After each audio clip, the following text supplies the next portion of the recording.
So this past week, another Tom Clancy movie has been released. Without Remorse debuted on Amazon Prime last Friday. So now that we have that release, I'm going to go through and rank all of the Tom Clancy / Jack Ryan movies. Even though this one doesn't include Jack Ryan, it still comes under the category as a Jack Ryan movie as it's from the works of Tom Clancy. So without further ado, let's get into my ranking. Coming in at 6th and last place is Without Remorse. This of course being the one which has just been released, and other than its lead being Michael B. Jordan, who is always entertaining, I found this a very bland and straightforward action movie which just didn't really have anything to offer to change this sort of genre. But I kind of expected that, but I was at least hoping for some good action, and it didn't even really deliver on that front, as it was all pretty much in the dark, or it cut away from it before you could see anything interesting happen. The script does also let it down, so you can't really feel really attached to anyone or care about anything that really happens. I did not really enjoy this movie at all. I couldn't really find myself to enjoy too much about it, but it did hint at a sequel in the post-credit scene, but I'm not really too excited for that, if that does happen. Coming in at 5th place is Jack Ryan Shadow Recruit. Now I must admit, for the first quarter or half of this movie, I thought it was pretty good. You know, they introduced these serious themes about 9/11 with the aftermath of that, and Chris Pine did a solid job in the role. However, like the previous movie, the script does let it down a lot, and the plot does fall into kind of the ridiculous side of things without not feeling too realistic anymore. That amongst kind of stumbling into a bunch of cliches. Keira Knightley's American accent was really distracting and found it really hard to get on board with it. The action, once again, it's not fantastic. It's involving a lot of shaky cam, and Kenneth Branagh didn't really make for a compelling enough villain for me, as at points he was quite cartoonish. But overall more enjoyable than Without Remorse, but not great.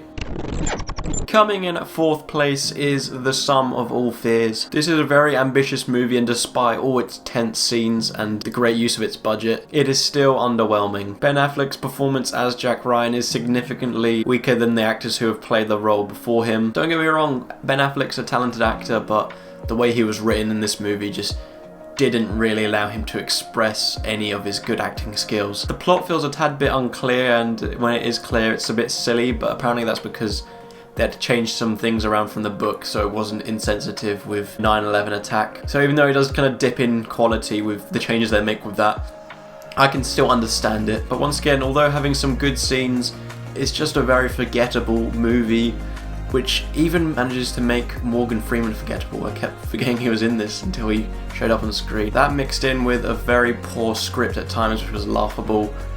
It was, as I said, an underwhelming movie.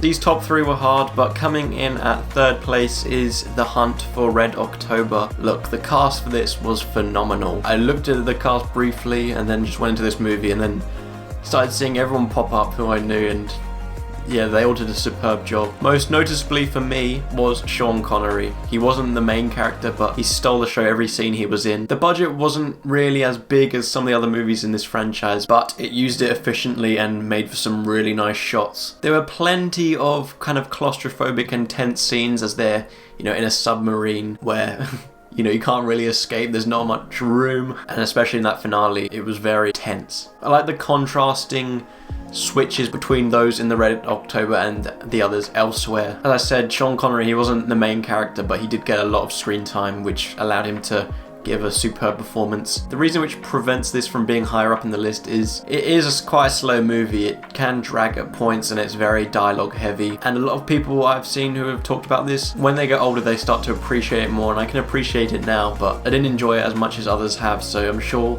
when I get older the rating will probably increase. There's a lot of screen time for Sean Connery, so anyone going into this expecting, you know, like a big Jack Ryan movie, you're not really going to get that here, but Alec Baldwin does a solid job.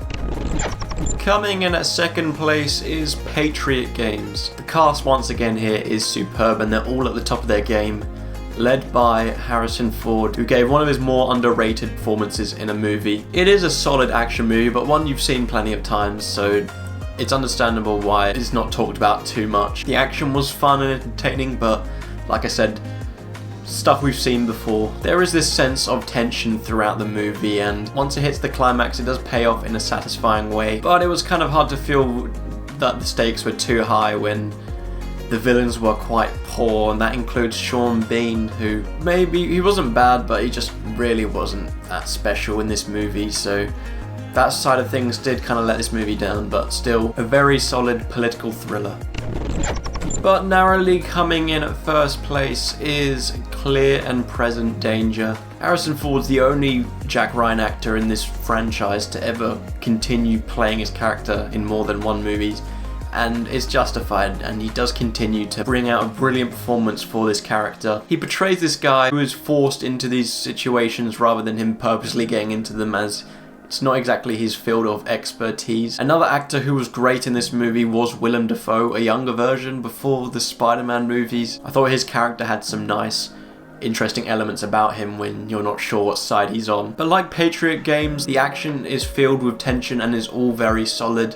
Great stunt work. And the reason I probably edged this one over that one is because despite them both being very solid, this one has more of an original plot to it, which makes it just that little bit more interesting. But as you can tell by the ratings, only narrowly better from my point of view.